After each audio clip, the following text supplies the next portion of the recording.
శ్రీ విష్ణు సహస్రనామ స్తోత్రం 62వ శ్లోకం. త్రిసామా సామగస్సామ నిర్వాణం భేషజం భిషక్ సన్యాసకృత్యమశాంతో నిష్టా శాంతి పరాయణం. త్రిసామ సామగస్సామ. త్రిసామ అంటే సామవేదమును బృహత్, రథంతర, వామములు అనడి 3 మంత్రములచే కీర్తించబడినవాడు. సామగః అనగా సామవేదమును గానము చేయువాడు. సామః సామవేద స్వరూపుడు. నిర్వాణం మోక్షస్థానమై ఉన్నవాడు.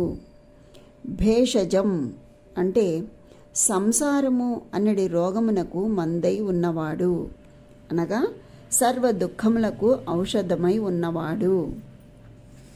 భిషక్ గొప్ప వైద్యుడు. సంసార రోగ నివారణ సమర్థుడు, అనగా సంసార రోగ నివారణకరమైన గీతోపదేశమును చేసినవాడు. సన్యాసకృత్ అంటే మోక్ష సాధనకై సన్యాసాశ్రమమును మార్గమును నిర్దేశించినవాడు.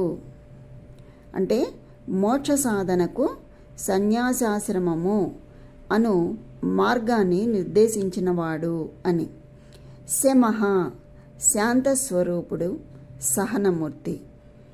అంటే శాంతమే జ్ఞానమునకు మార్గము అని చెప్పినవాడు, అనగా సర్వ జీవులను అదుపులో ఉంచుకొనువాడు. శాంతః ఇంద్రియములకు అతీతుడైనవాడు, అంటే విషయ సుఖాసక్తి లేనివాడు. నిష్ఠ నివాసము, ప్రళయకాలమున సమస్త జీవులకు నివాస స్థానము.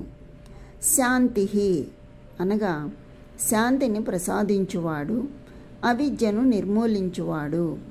పరాయణం అంటే సమస్త జీవరాశులకు పరమ గమ్యము అయినవాడు అని. ఈ శ్లోకంలో మనకి 574వ నామం నుంచి 585వ నామం వరకు తెలియచేసి ఉన్నారు. త్రిసామ సామగస్సామ నిర్వాణం భేషజం భిషక్ సన్యాసకృత్యమశాంతో నిష్టా శాంతి పరాయణం. అనగా సామవేద స్వరూపుడై 3 సామవేద మంత్రములచే కీర్తింపబడివాడు మరియు సామవేద గానము చేయువాడు ఆయన. సర్వ దుఃఖములకు సంసారమనడి రోగమునకు వైద్యుడు.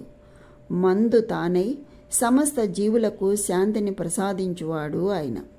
శాంత స్వరూపుడై ఇంద్రియాతీతుడై మోక్ష సాధనకు సన్యాసాశ్రమమును నిర్దేశించినవాడు మరియు మోక్షగాములకు పరమ గమ్యమైన వాడు ఆయనే.